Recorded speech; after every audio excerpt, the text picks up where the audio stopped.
We need to talk about one more thing when we deal with the dimension of the body, and that is trauma, because trauma does directly impact the body in that dimension, but it impacts all the dimensions. And so that's what we're going to focus on today. And let's begin with just a basic definition of trauma, just the term trauma, the way I understand it. From my research and my understanding of trauma related to the 5Ds, the five dimensions that are listed in Scripture, the way we can map what's happening in my inner life. When it comes to trauma, trauma is something that the mind cannot process.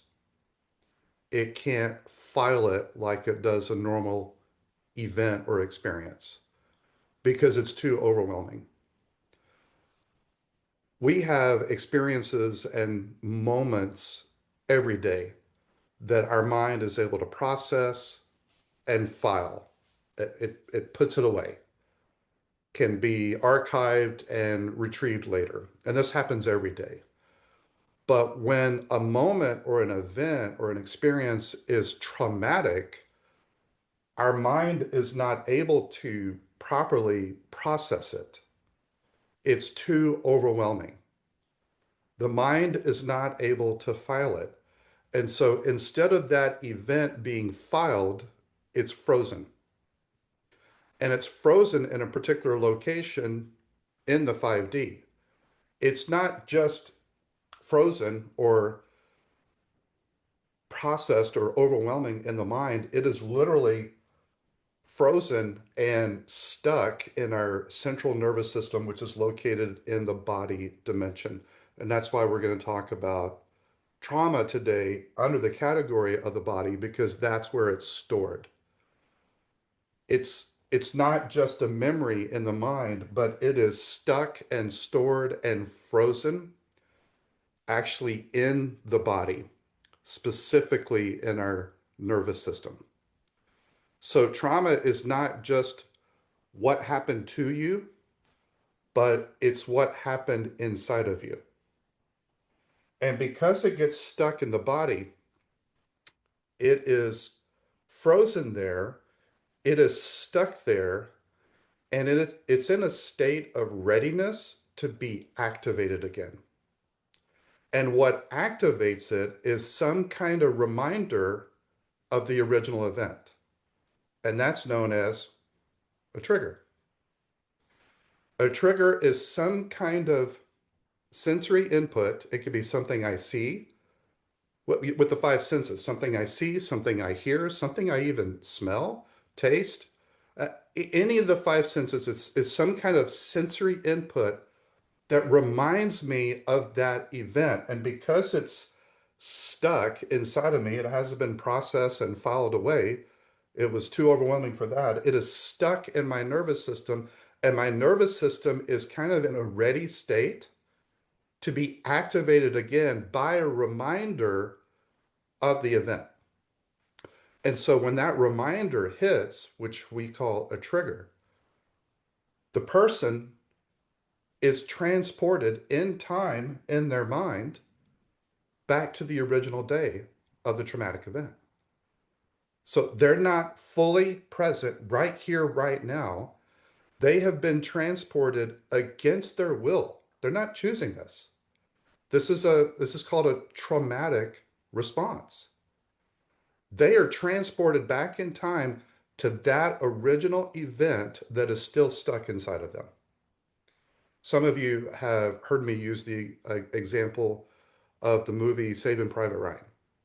For those of you who haven't heard of it, let me just briefly give you an example of trauma and trigger that we saw exhibited in movie theaters across the country 25 plus years ago when the movie Saving Private Ryan came out, especially during the early scene in the movie that was shot in such a way that they used embedded cameras and surround sound bullets. And it wasn't just a camera angle that was observing. The the D-Day, the Normandy invasion, but they embedded the cameras among the soldiers to make the audience member feel like they are storming Normandy and bullets are flying by their head. And it was very realistic.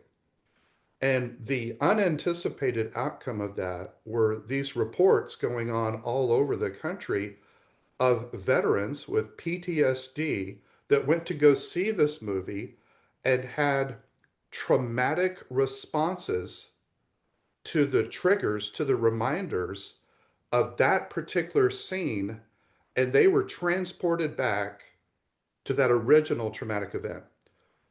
Their nervous system, their mind was not located in a movie theater anymore. It was in a foxhole. They were transported in both time and space to a different moment that was stuck inside of them. They did not choose that, but that trigger brought them there. And so we saw veterans who were hiding under theater seats. We saw veterans that froze in the fetal position. We saw veterans that had to run out of the theater in a panic, terrified. That is trauma. That is trigger. That is PTSD.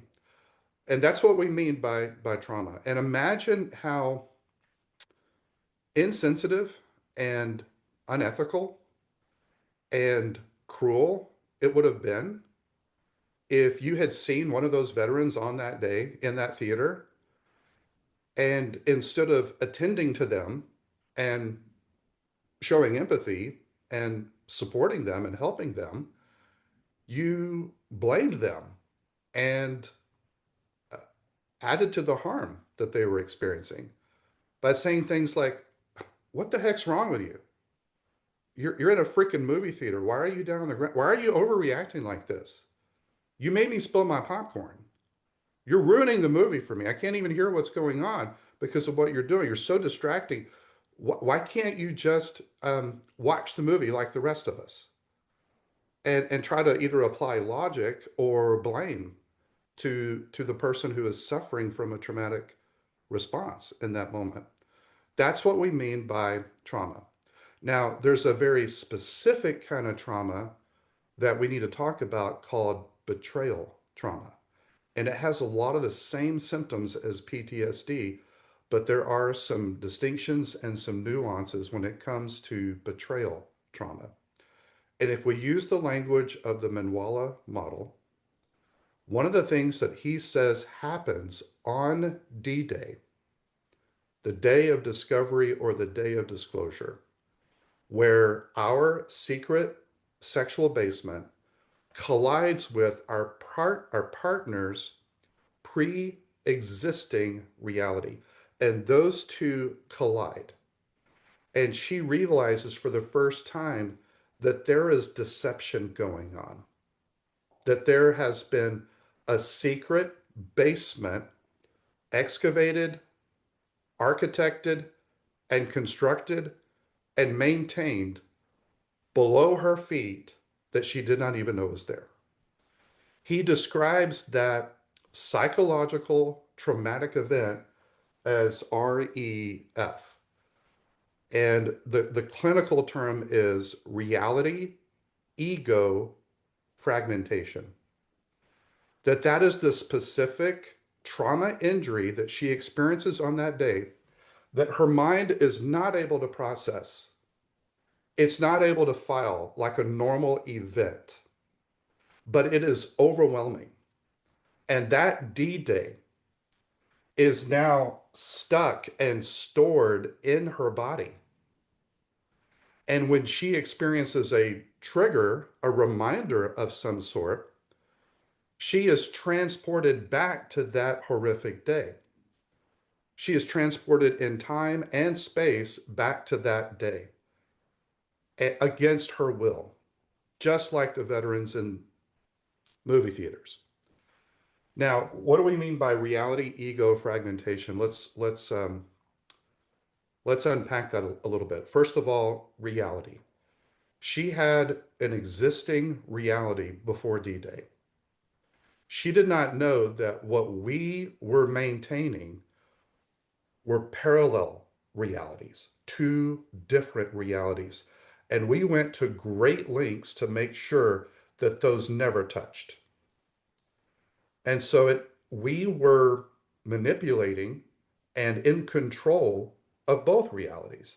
The reality that she thought she had and the reality that we were secretly curating and protecting. And those two collide on D-Day, and her reality is now fragmented. She lives in what you could call unreality. The ground underneath her feet has now shifted, and she has no firm footing, and she doesn't know what is real. And so everything is fragmented, and now she has to reevaluate and rethink her entire history of reality and assess what was real. And all of this is fragmented, and it's going to take her a long time to integrate all of that. So on D-Day, the specific injury she had was to her reality, but also to her ego. Now, clinically, what is meant by ego is not, it's not the term that we would sometimes refer to as pride, that her pride was hurt. That's not what we mean by ego. It's in the psychological sense of her sense of self, her personhood.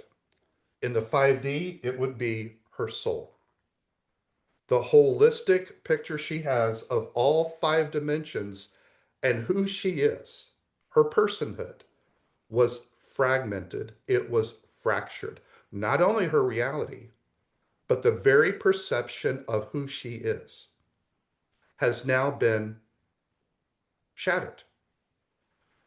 Not only that, but part of her ego is her own trust in her intuition, her own enteric system, her ability to read her environment. Now that has been severely injured because she realized that through this whole time she had a double bind. She had the fool's choice, we call it. She had to choose between the reality that we were presenting her and the reality that her intuition was telling her. Two different realities. And there was a part of her gut, her enteric system, her intuition that sensed, even before D-Day, something's off. Something's not adding up. Something's not right. Her body discerned the presence of the secret basement. It was giving her signals. But yet, every time she was stumbling on the perception that something was there, we would do what's called gaslighting. We would convince her that her perception was wrong, that no, there's no basement, there's nothing. You know everything, and you're just being sensitive and things like that. And she has this double bind, this catch 22 dilemma of do I trust my gut or do I trust my partner? Because here's the catch.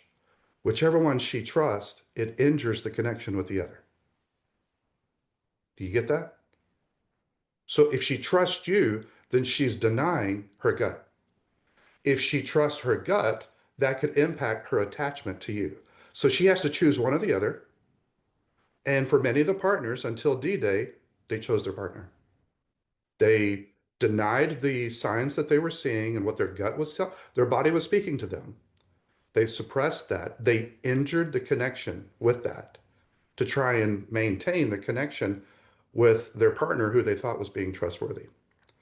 So reality was fragmented, but her sense of ego, her sense of self, and her connection with her intuition was severely injured on that day. That is what Manwala calls a psychic death. That she experienced in a very real way a death. But no one's bringing casseroles. No one's comforting her. It's not acknowledged publicly. And a lot of times, either to protect his secret or because of carried shame, she doesn't tell family and friends about what's going on. And so she's having a very real death that involves very real grief and shock and mourning. Her reality has died. Her sense of self has died. Her relationship with her intuition has died. The perception of the man that she thought she was with and the perception of the relationship she thought she had, all of that has now, it's a psychic death. But she has no support as she grieves this. Um, and on top of that, what most men do, and I sadly am guilty of this as well, on that moment of discovery, D-Day, when she finds out that there has been deception, and in that exposure phase that could last for weeks or months, many of us men, as we face the threat of exposure, we heighten our defenses. They are supersized. And we begin to engage in behaviors that the Manwala model calls IAD, integrity abuse disorder. We begin to cause additional harm to the original harm of the reality ego fragmentation. That what she needs is the truth.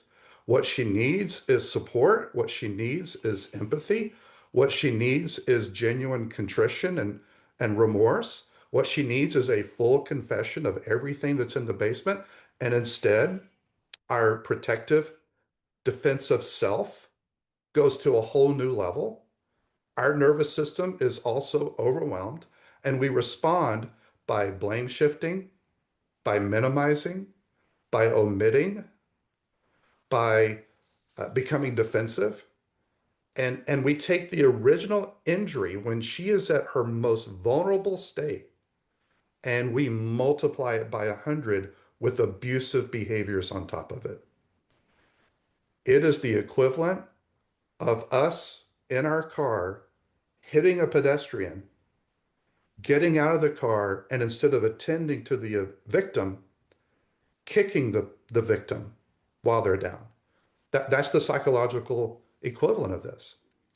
And there's something else that we need to recognize that we men, we need to hold this.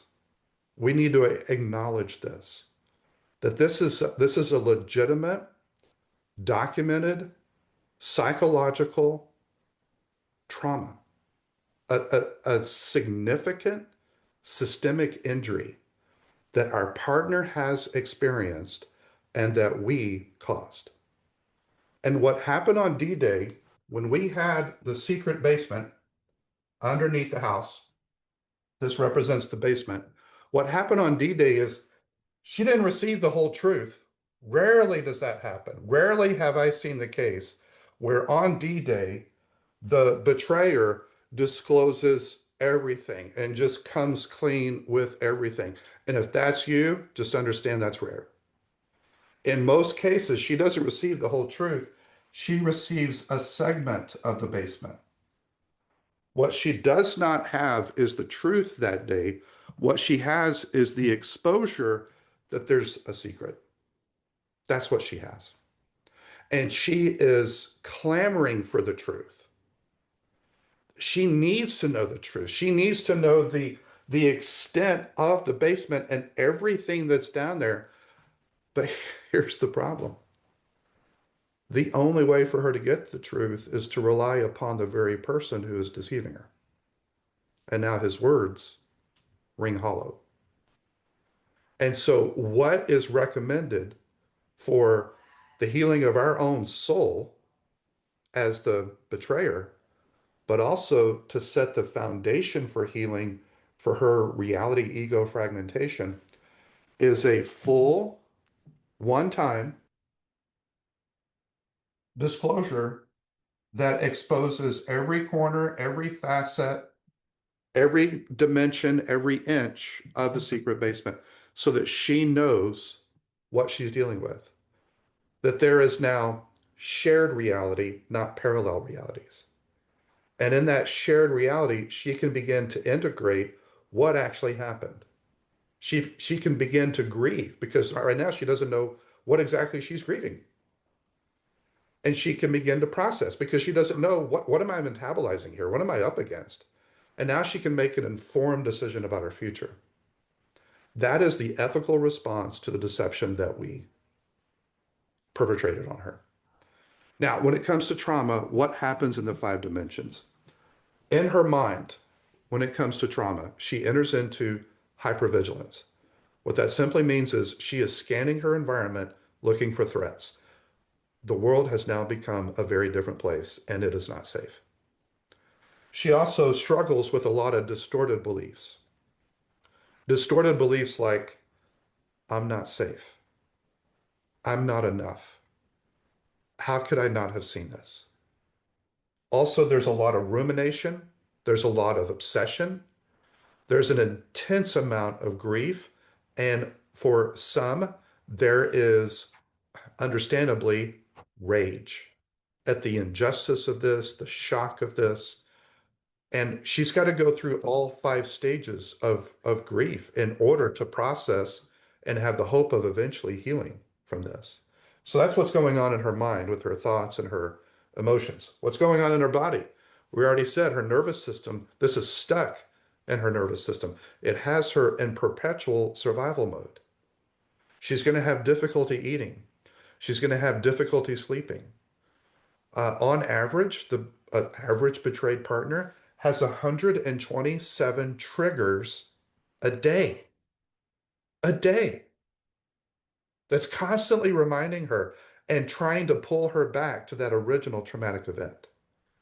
So it's difficult for her to function in her body. Her body is shutting down. Many betrayed partners have health-related issues that are directly tied to the trauma. On our last D-Day, what I watched and my partner Jacqueline is such level 10 devastation that I saw someone who could not eat. She literally did not sleep for a week. I thought we were going to have to hospitalize her. When she did finally start getting some sleep, there were night terrors.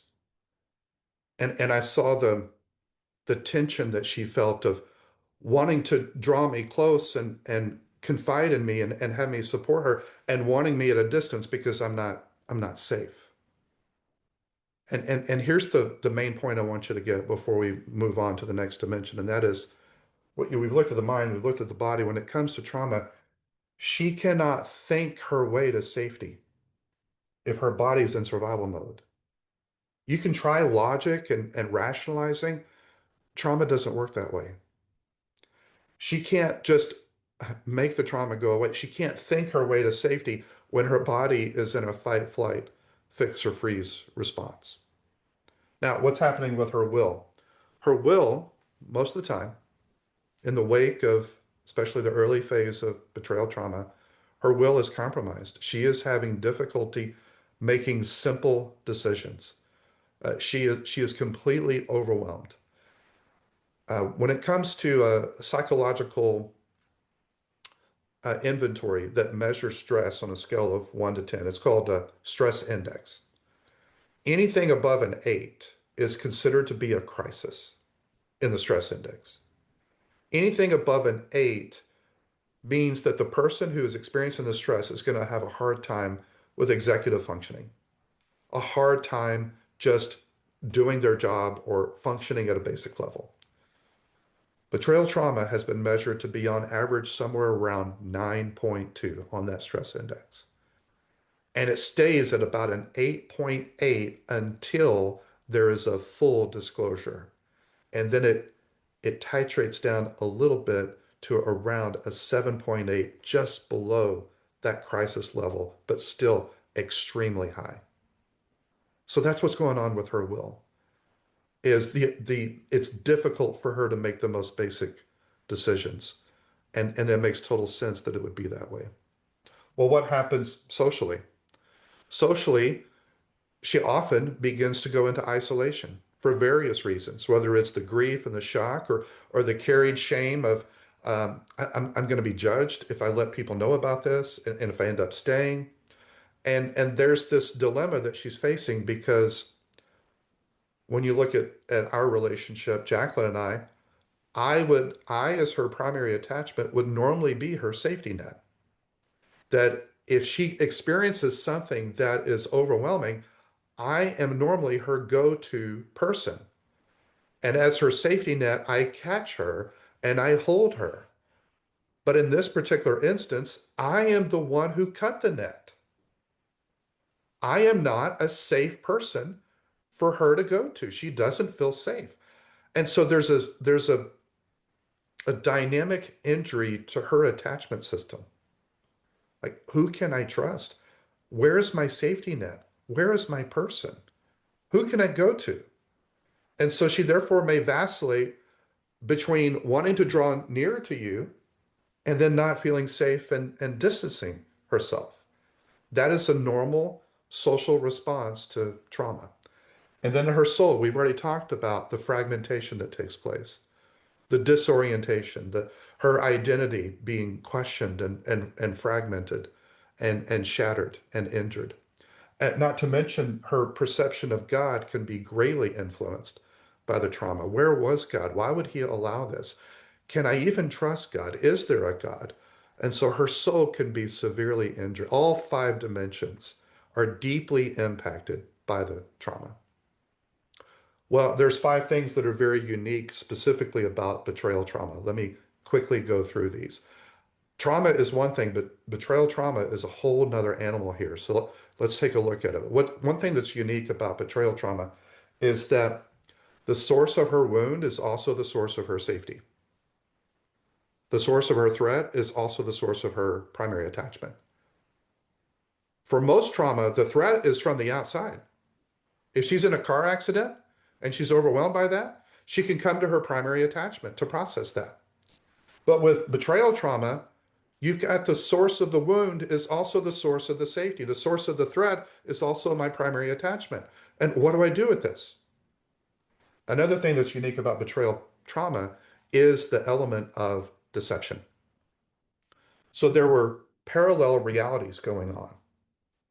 And it's not just the infidelity. That is painful enough. But it's doubled or even magnified greater than that by the fact that there was a system, a covert operation of deception. That this wasn't one event, this was a system. This wasn't a one-time acting out that I didn't know about. This may have been going on our entire relationship. This can span years, for some of you, even decades of deception, of parallel realities going on. It's not just the fact that he was unfaithful, that he cheated, but that there was this capacity to deceive me. And that is a nuance of betrayal trauma. A third one is just the fact that her body knew before her mind did. That when you have a primary attachment, your nervous systems begin to calibrate to each other. And every betrayed partner that I have ever talked to, when they look back in hindsight, pre-discovery, they see all these signs that their body was telling them. And they chose to ignore those signs. And they look back now and they realize my nervous system was calibrated to his nervous system because that's what nervous systems do, especially in intimate relationships. And my nervous system was talking to me. And I did not listen. And I'm not going to make that mistake again. I'm going to rebuild my trust and my connection with my enteric system, my intuition, and I'm going to give it the benefit of the doubt. And we men, we need to encourage that. That if they say that something is off, I'm not saying that their intuition is immaculate. No one's is, but I'm saying for most women, my partner included, They may not be batting 1,000, but I'd say it's in the 800s. I'd say about 80% of the time, if their nervous system is saying that something's off, something's off. And we may not even be aware of it. But that's how dialed in and accurate their nervous system is, and they want to reestablish that trust and that connection with it. A fourth distinction of betrayal trauma is it's not just a single event. It's normally a series of wounds. I wish it was just a single event. But here's the narrative that plays out in most betrayal recovery couples. There are staggered disclosures. There are trickle truths. There is this discovery, and then discovery of more, and then disclosure of more. And it's as if the basement is slowly being exposed. And every exposure, every disclosure, every IAD event, every new discovery is its own wound. It's its own collision. It's for most betrayed partners, this is complex trauma shaping. It's like drops of water on a rock that slowly form the rock. That's what's happening to her psyche. That it's not just one event, one wound, it's multiple wounds that are happening over and over and over again. And there is not just a single traumatic event, but complex trauma that is shaping her and impacting her. It's a cascade of wounds. It's a series of injuries. It's not just one single injury. And finally, there's an element of shame. She begins to feel like, obviously, I wasn't enough, or he wouldn't have done this. What's wrong with me that I didn't see this? What's wrong with me that he couldn't stay faithful to me? And then part of her carried shame is feeling like, if I do decide to stay in the relationship for whatever reason, those that know about what happened, they're going to judge me for staying. They're going to look at me and think, why didn't you dump him? Why didn't you move on? And for those that don't know, I feel this sense of shame because I can't be genuine in front of them. I can't be authentic. We go to the holidays with family and they don't know what's going on. So I put on a mask and I pretend like we're a happy, well-adjusted family and I'm doing okay when I'm not doing okay. And shame involves the wearing of mask. And I feel like I am participating in protecting his secret. And that doesn't feel authentic and genuine to me. And so there's this element of carried shame, this transferred shame that she's dealing with. Well, let's talk about how do we heal from trauma in particular. And what I'm going to focus on are spiritual practices, and I'm just going to recommend a few. But let me point out something that I see as a dichotomy and a distinction between psychology and spirituality. Psychology has evolved over the years to remove, in large part, God from the healing process and just focus on ourself healing ourself. So it's not a spiritual practice, it's just a practice. And by leaving God out, my argument is we're leaving out the greatest source of healing. So if you remember, a few months ago, we did a series on how real change happens. What is real transformation? And we talked about how it requires three things. It requires truth to be taking place in our mind through teaching or through scripture reading or some kind of installation of truth. It requires embodied habits that we do every day called spiritual practices that change who we are at a fundamental level. And it requires community connection with healthy people. And that's how we experience transformation from the inside out. When it comes to psychology, what a lot of psychology and somatic practices and things like that usually involve is they take ancient spiritual practices, they extract God out of it, and now it's just self-healing self. And I would argue that that is going to be limited in its effectiveness, in its efficacy. And so let's look at four that I want to briefly recommend spiritual practices that invite God into the healing process of trauma. Number one, breath prayer. What I mean by breath prayer is not only do you take the healing practice of breath work, but you invite God into that practice, and now it's breath prayer. Breath prayer is simply this, that as I inhale, I have a prayer, a mantra that I silently pray to God during my inhale. And when I exhale, I have another mantra, another prayer that I silently pray as I exhale. And it is synchronized with my breath work. It's inviting God into this practice, and it's me praying to Him. I do breath prayer for a couple of minutes every day, sometimes multiple times a day. I do breath prayer every time before I teach this devotional or record a podcast. And oftentimes it's something like this. As I breathe in, what I pray to God is, fill me with your spirit. When I breathe out, empty me of self. May you increase. May I decrease. The Lord is my shepherd. I have all that I need. And what I have found to be so grounding and centering and filling and healing is just a few minutes of that breath work where I am breathing prayers. What we see in the life of Jesus, the night before he was betrayed, and catch that, he knew that he was about to be betrayed by one of his closest followers with a kiss on the cheek. He was going to be betrayed and he was about to be unjustly murdered, and he knew that he was. What did he do? He took three of his closest friends, Peter, James, and John. He went and distanced himself a little ways from them and collapsed in prayer. And do you know what he did? He did a rhythmic prayer over and over and over again. What was that prayer? God, not my will, but your will be done.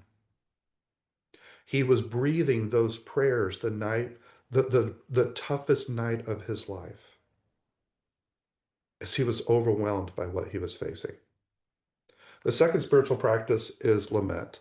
Lament are specific passages in the Bible that were designed to be prayed or sung to God in our deepest moments of pain and agony and grief. They're called lament prayers. You can find four that I think are really helpful for trauma in Psalm 13, 22, 42, and 88. This is you using your voice and the vagus nerve that is attached to pour out your pain to a God who listens, a God who cares, and a God who is a safe container for that pain. Third practice is confession. Now, why would a betrayed partner need to practice confession? She's not the one who sinned. It's the betrayer. It makes more sense that the betrayer would need to practice this spiritual practice. Why am I recommending that the victim here, the one who was sinned against, needs to have the spiritual practice of confession? Uh, Let me tell you why. She needs to be able to confess or share her story with someone else who is a safe container and who will receive it. She also needs to be able to express her shame, confess her shame. I'm feeling shame because of this. And I'm not talking about vertical confession, though that's important. I'm talking about horizontal confession to a trusted friend, where you share your story, you confess your shame, and that begins to heal your attachment system that's been severely injured. To quote Brene Brown, shame will eat secrets for breakfast. Shame is fueled and perpetuated by secrets. Confession is the antidote to secrecy. It's finding one trusted person and sharing your story and expressing your shame, confessing that to them. And you will find healing in that. Fourthly is scripture, the truth.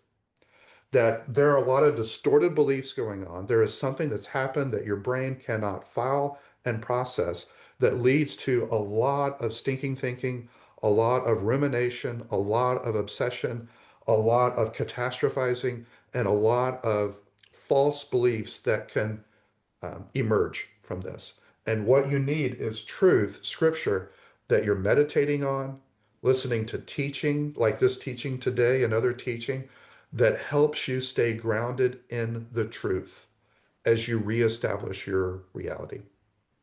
So, finally, let me address the men, the betrayers. We need to own and acknowledge that we caused this specific horrific injury to our partners. How can we help them heal? What can we do? They can go to God and they can practice these spiritual practices. They can go to a group, a support group. They can go to a therapist. But as a part of restorative justice, here's how things work in reality. You fix it, you break it. We have an opportunity at restorative justice, at restoring in an ethical way the harm that we've caused by going from the person who harmed to the person who is helping to heal. And we have a unique opportunity for that. But what do we do? How do we do that? Well, here's what needs to happen for trauma to heal. Trauma must be transferred. Transferred to who? To an empathic witness. Think about it this way. If your partner was to go to a therapist, what would the therapist do? The therapist is there to try and help her heal. What would a good, effective therapist do with a betrayed partner? Here's what they would do. They would pull up beside them, eye contact, face to face, shoulder to shoulder, with softness, with gentleness, with a supportive body language. They would lean in and they would say, tell me your story. I want to hear it. I want to receive it. I'm going to listen. I'm not going to correct it. I'm not going to blame you for it. I'm not going to collapse while I receive it. I'm not going to abandon you, but I am curious. I'm going to ask questions. Let me be a container. You transfer that trauma into me. I will be the container. I know you're overwhelmed. I know this is stuck in you. And I know your nervous system is in fight or flight. I know that you're overwhelmed. You can borrow my nervous system. I'm not going to be reactive. Let me co-regulate with you. Pour it into me. I'm not going to make it about me. I'm not going to defend self. I'm here to support you. You're safe. Let me be an empathic witness. I'll be that container. Your trauma needs to be transferred. Now, you know what's true? That therapist can be involved in the healing with that trauma transfer, even if he or she has never experienced betrayal trauma. Now, there may be more connection, more resonance, more credibility if they've been through it. But even if they haven't and they can't completely 100% relate to what's being done, they can still do what I just described, and there would be an incredible level of healing that would take place with that transfer of the trauma. But that therapist would be limited compared to you. Because not only can you be an empathic witness, but you can be an empathic repairer because you're the perpetrator. You're the one who caused this. And When I talk about the three I's for men, integrity, impact, and integration, the work they must do for real recovery, this falls into that domain of impact work. Impact work is I will do what a therapist would do for you. I want to help you heal. So you can ask me the same question 1,000 times, and I will not blame you or abandon you or fall into shame or collapse. But I am a safe container. I am going to stay present, non reactive. Tell me your story. Tell me your pain. Tell me your experience. As a part of restorative justice, this is what ethically I should do. I should do no harm as I do impact work, but I should be a safe container as you pour everything into me. I want every drop, leave nothing out. It's going to be painful for me to hear. I'm going to feel shame come up for me as you share the injury that I caused. And I'm not just an observer of this, I am the cause of this. But I am going to ignore my shame. I'm going to put it to the side because that is self focus and self referencing. And I have emotionally left you when I do that. I'm not going to give into that. That impulse, that emotion will be there, but I'm going to deny it and I'm going to keep my focus on you. I am here. I'm not going anywhere. I want to receive it. And I'm not going to react. I'm not going to blame you. I'm not going to correct you. And I'm not going to make it about me. Imagine those healing conversations. Imagine how much that would help her nervous system because it's not a therapist, it's not a support group, it's the one who caused the injury is now attending to her and doing the impact work. If we want to see trauma healed, it's got to be transferred. It's stuck inside of her and she's got to be able to pour it out. And God invites her to pour it out through these spiritual practices. But we, as a part of restorative justice, ethically, we need to step into the healing role and be that empathic, non reactive container, that witness that she needs, where she can pour everything out to us.